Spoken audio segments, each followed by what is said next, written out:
All right, guys, so I'm going to be breaking down this quick VFX practice I did here inside of Blender Octane. Now, to set up these type of passes or for VFX passes in Octane, it is a little bit different. Actually, it's a whole lot different than cycles.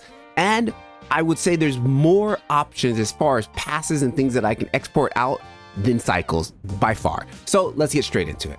Yo guys, my name is Patrick LeVar. If you are new to my channel, I do videos predominantly in Blender Octane for beginners, intermediate, and whatever. As long as you're into Blender Octane, this is the channel for you. Consider smashing that like button down below. It should glow up. Smash the like button. And yeah, let's do this. This is not going to be a step-by-step video. I can't stand those because once you do step-by-steps and something gets off of one of the steps, you're screwed. You didn't learn nothing, right? I'm just gonna walk through here and I'm just gonna show you what I did in general kind of output and how to get these things going. If we really want a step-by-step, let me know down in the comments. And if we get enough noise made in the comments, I'll make a step-by-step, but let's get straight into it.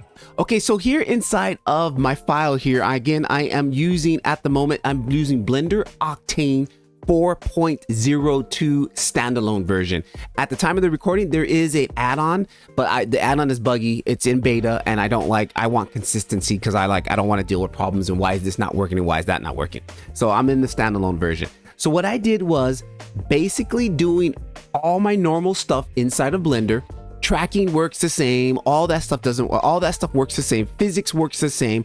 But the one thing that you need to take note of when you're doing, for example, if I play this animation here, you can see this animation, the geometry is deforming. Like it's not keeping its original shape.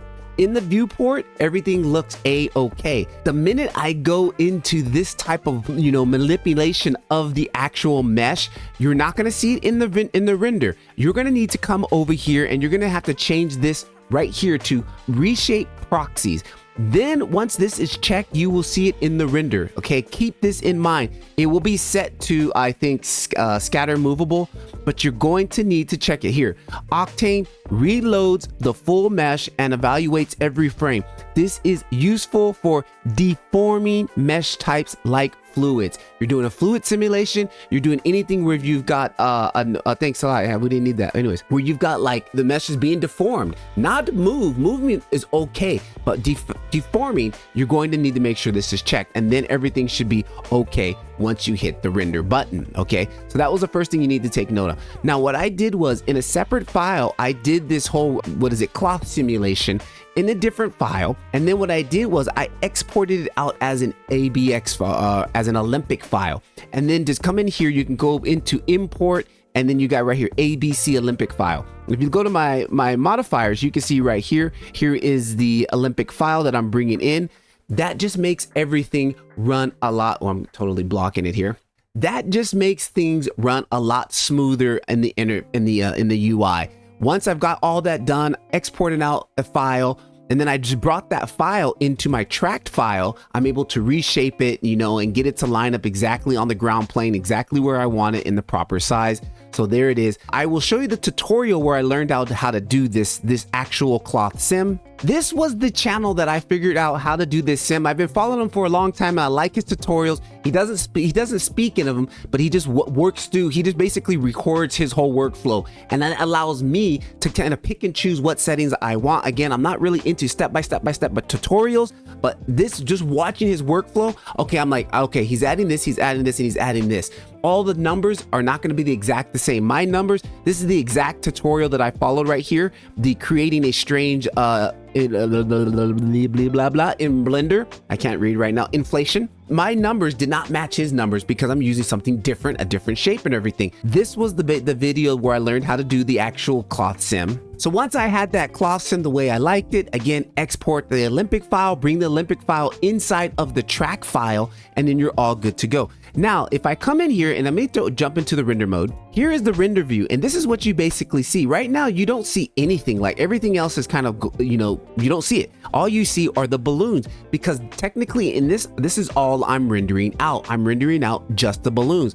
But you can also see I've got the reflection of my actual video in the background. I mean, actually in the reflection here. And the way I did that was, first of all, I made my own HDReye, and I used this program right here called HDReye HDReye. It's only available for iPhones and yeah, only available for iPhones and iPads and stuff. So luckily I have an iPad. Okay, I'm an Android guy, but I do have an iPad, and I use this to make my own HDReye. Once I did that, it emails it to me, and it's an actual EXR, which is absolutely fantastic. It's like legit. It's really good. I would definitely recommend you trying this. Unfortunately, it is a monthly subscription. I can't even remember how much I'm paying for it, but it's worth it as far as I'm concerned, especially if you do VFX. Like, you got to have this, right? So using that HDReye app, now I'm able to have my own custom HDReye that I created, and which that's going to allow us to see the exact reflections inside of this because it's a custom HDReye. So if you got one of those 360 cameras and you can do custom HDRIs, you're in the game.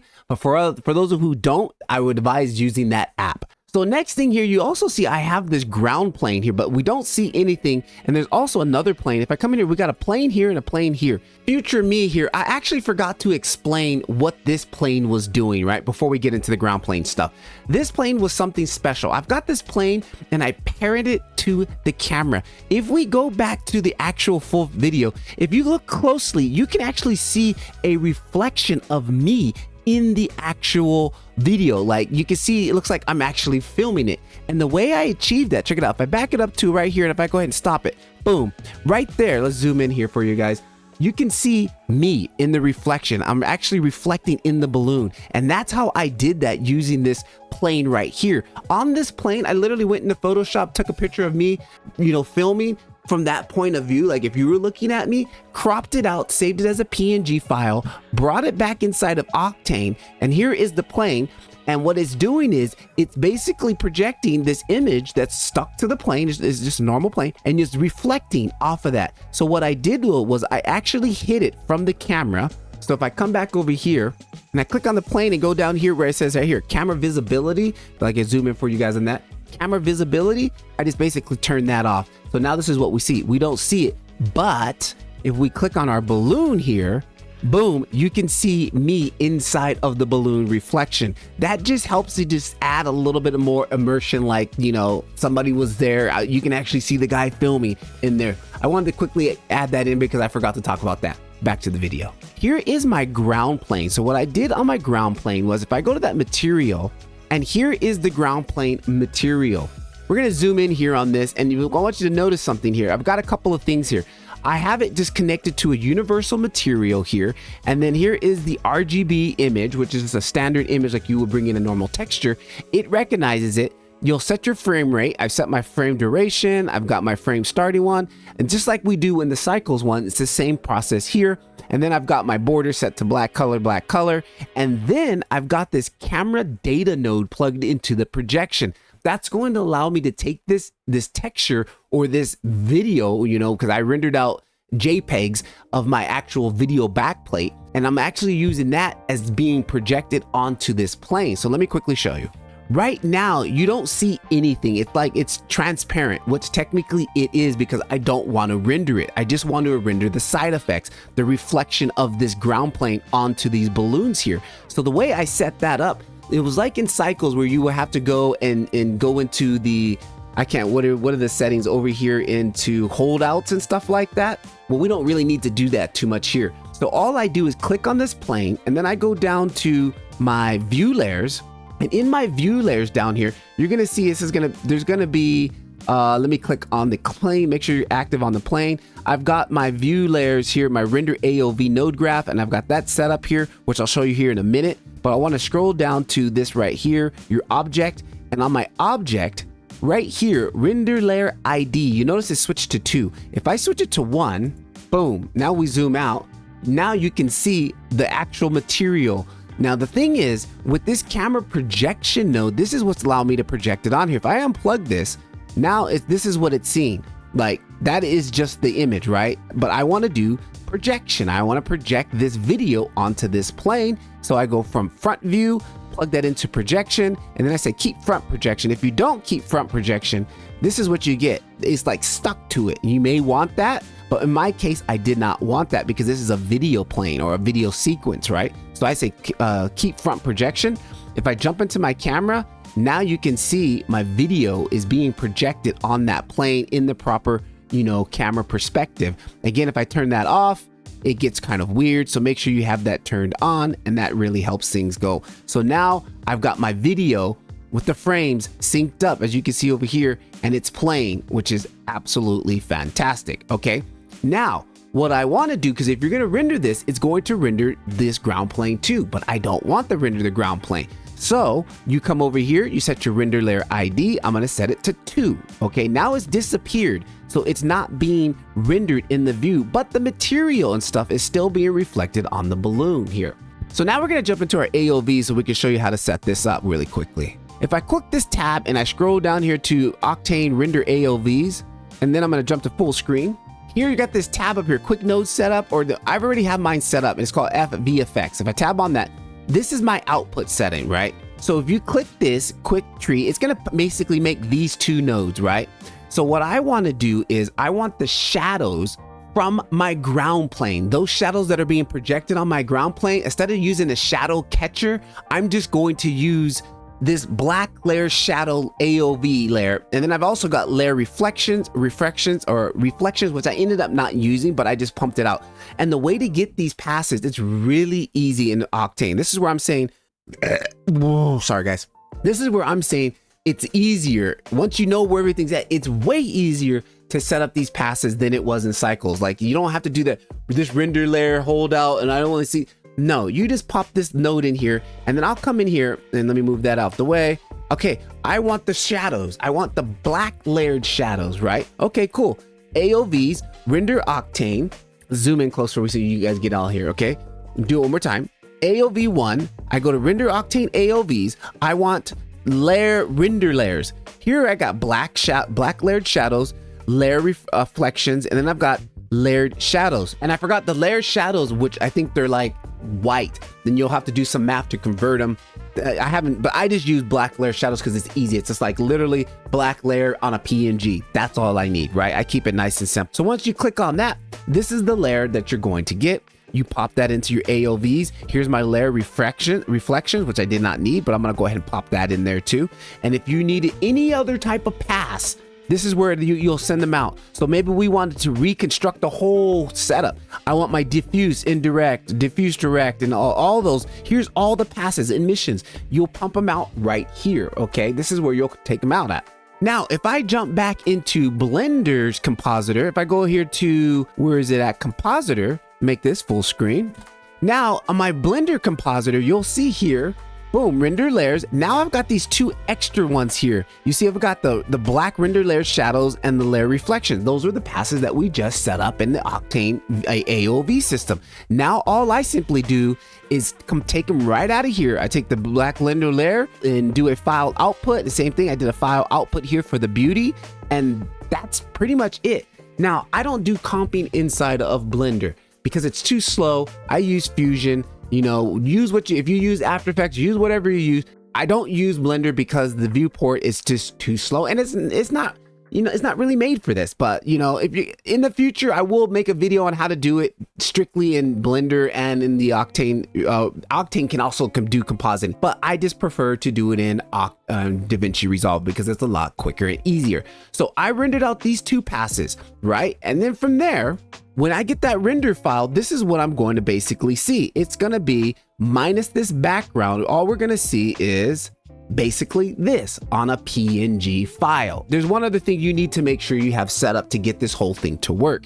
And this is what baffled me for many years until my Blender Octane community came online, and we've shared, like, people who knew how to do this shared the love with me. So if you're struggling to learn Blender Octane, I have a Blender Octane community here, which we are all dedicated to Blender Octane. We've got community challenges, and this is what this render is about. This render was a community challenge that we're working on right now about doing typography, our new typography challenge. We do bi-weekly challenges. That was our deal. So that's why I was like, you know what? I'm gonna do a VFX, you know, text challenge. So that's what it is.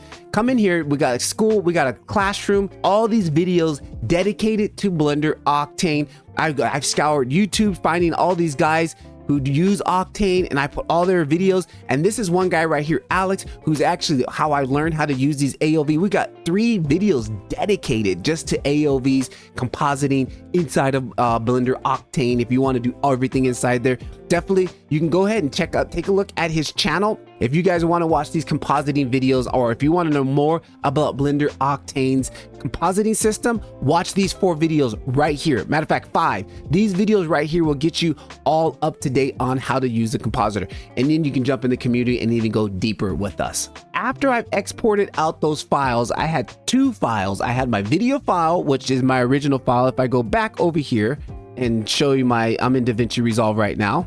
So in DaVinci, this is what I've got going. This is what it all started off with. Just this file right here, me in my backyard. Oh, hang on. Me in the back videoing this, and I got a couple of tracking markers here on the floor, which I actually am going to do another video on how to remove those. I just didn't do it at this moment here. This is what it all started off with. Just this video, tracked it in Blender.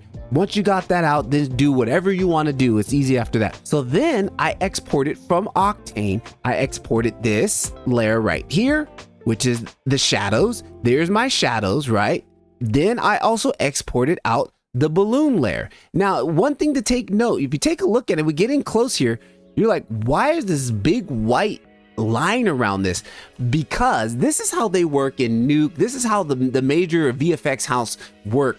They render out their 3D stuff unmultiplied or unpre-multiplied, meaning like the alpha is just super, it's like literally like a stamp, like a template. You're just cutting it out. And it's not, we're not making the edge pretty. It's just cut it. It's all jagged. The alpha channel is just all jagged and ripped and everything. And what would happen is you do all your color grading and everything, all your manipulation of those pixels. You do it first. And when you're finished, you pre-multiply that back. You multiply the alpha back and it makes this like, so it looks super clean. So it just helps to do all the color grading and color stretching of those pixels before you put the alpha back on. When you put the alpha back on, now it locks it in and keeps everything nice. Because if you do it with the alpha, you start to break the alpha and you're gonna start to see all kinds of weird happening things around the edge of the alpha. So this is the workflow of the pros basically, right? So here you can see it's unmultiplied. And then if I go here, the next one, now the edge is multiplied, right? Now you can see, now it looks a lot more cleaner.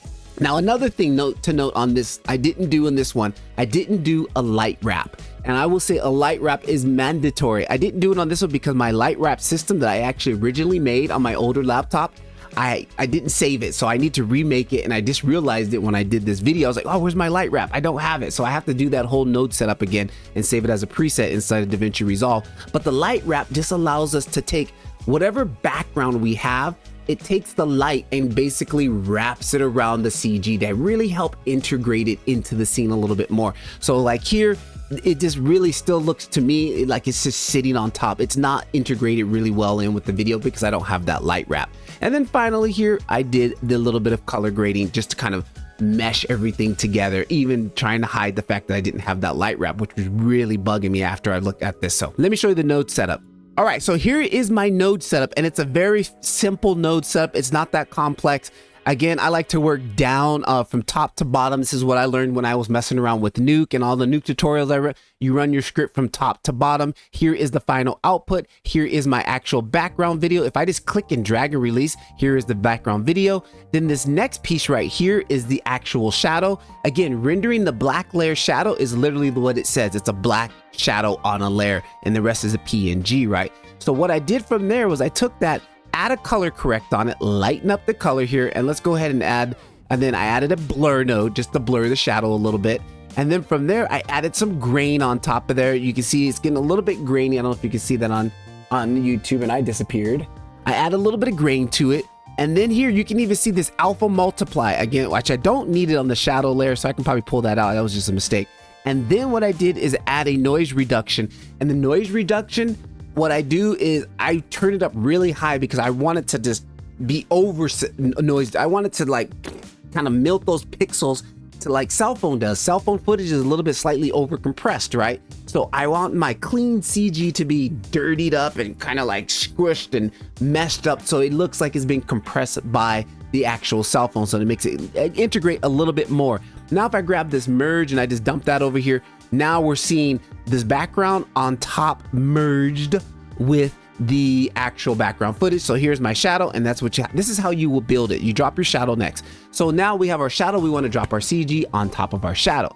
So if I come over here and if I drag this is our basically our text here. And let me back up so we get it. There's a good shot. And here's that white edge. You can see that white edge on there. Again, that's unmultiplied edge. That's a unmultiplied alpha, right? Okay. So I do all my color correction to it, adjusting levels. And one thing that I tend to do when I'm doing the levels, years ago, I took this compositing. It was all this stuff I learned from nukers, guys who use nuke. And one thing they do in nuke a lot is they use the, matter of fact, let me go to merge and bring this in here. Okay, we can see that. When they're trying to match their CG with their background, instead of just trying to eyeball the colors here, they literally just go in here and they'll do the reds, try to get the reds, and using the black and white values of these, then the greens, using this, like the white, this white should not be no brighter than any white in here, and vice versa. You go down to the blues, this white shouldn't be whiter than this, and you know, all the way down up to the reds, so this white shouldn't be whiter than that. And then on the flip side, the dark levels, like the darkest part shouldn't be darker than this. Like they need to kind of be in the same world. And you go through and do that on all of it, and making small, minute adjustments, you'll kind of get your levels to be a little bit more closer, right? And that's what I basically do there. So again, what else we had? We had the grain. I added some grain to it. You can see a little bit if I zoomed in. Here's a little bit of grain. Again, trying to dirty it up, grunge it up, add a little bit of blur to blur that grain now like it's being compressed by the cell phone. And here's my alpha multiply. Literally, if you come in here and you go, multiply right here, alpha multiply the alpha. This is the opposite, divide the multiply. So if you already had something and you want to separate it, you would do divide, and it's going to divide it. And then this is the opposite, multiplying it back. Okay, very important to do, because Octane renders it out already not multiplied, like it's, so you need to multiply it again. And once I add this multiply node in here, boom, it closes that edge off. Right there, our edge is closed off. Now we got our alpha and the way it normally looks in a normal PNG. And then what I did was I put this blur, this noise reduction on top of all of it, just again to grunge it up, make it look old and dirty or compressed. And then we merge that on top, and here it is. Now we've got that merged on top of there, and this is what we get our final result here. Then something else I learned from Nuke, well, once you've got your stream, like, see, this is it. This is our final output. This is to see everything, right? We come over here, boom, here's everything. So what I did was you keep this orange line. This is my background, and I kept it coming through every node. So background, foreground add-on. Okay, this just kind of helps you to keep everything in, I don't know, I learned it from the Nuke guys, right? But now to stress test our CG. And what I mean by stress test, let's see how it fits in. If we take, now I'm gonna take a normal color correct, and I'm gonna put it in the chain here. And I learned this from Nuke. You go to the gain, you crank up the gain all the way, right? Like this. And like, does it match? Does it sit in here? It sits in here pretty even with everything else. Like, it doesn't look like it doesn't belong. Like, for example, let me go back here and just quickly say, what if this was like this? That clearly doesn't kind of belong. Like, we still see details here, but that's like, it's not matching, right? Or if it looked like this, we know that that's not matching, right? Mine looks like that. So it's kind of like, yeah, that kind of sits in there pretty good, right? So we've got that. And then you go on the opposite side. You go from the gain, then we take our gamma, and then we gamma down. Was it gamma down or gamma up? I can't remember if it was gamma down or gamma up. I do both of them, right? But we want to do darks. Actually, it was a lift. Was it lift or gain? Gain down. I think we want to gain down. And even still on the gain down, to me, it looks a little bit hot. Like, it still looks a little bit like but it's a metallic balloon, right? Okay. So, but I basically will do all of these, like, just to kind of see, like, okay, how about the shadows? Is it super black? Like, okay, is this kind of matching in with everything? Yeah, that looks okay. And then I'll blow it out. Okay, it looks okay still, right? Gamma. The gamma one doesn't really help too much, but gamma up does help a lot, right? So I stress test it basically by doing this. And hang on, did I reset the, I didn't reset this one. Oh, I totally screwed up the levels that I had. Undo. Okay, yeah, back to where we were. So let me come in and drop that back in here one more time. So now if I go ahead and gain up, there it is. If I gain down, okay, everything is kind of sitting in there nice, right? It's sitting in there. If we go to gamma up, okay, gamma down, okay, that looks good, right? Everything looks like within the same world, right? And then you also do that with the saturation. You'll grab your saturation, crank it up. And like, okay, when I first did this, the blues were super blue, right? Again, I don't want to mess. Well, let's mess with it to show you guys. I gotta remember to change it back. See here, I got a little bit of desat. If I go ahead and go here, like that blue is just too punchy, right? Undo, right? So again, stress testing it, going over here and just literally trying to break it. You want to break your comp and see if it's not gonna fit. And here, if I go all the way over to this desat, to me, I still maybe even could have messed the levels. But anyways, I had to let it go because it gets. I try to get the render 80% there and let it go because nothing, you'll sit and nitpick on things for days. And I've always have 80% there. Okay, on to the next video. Okay.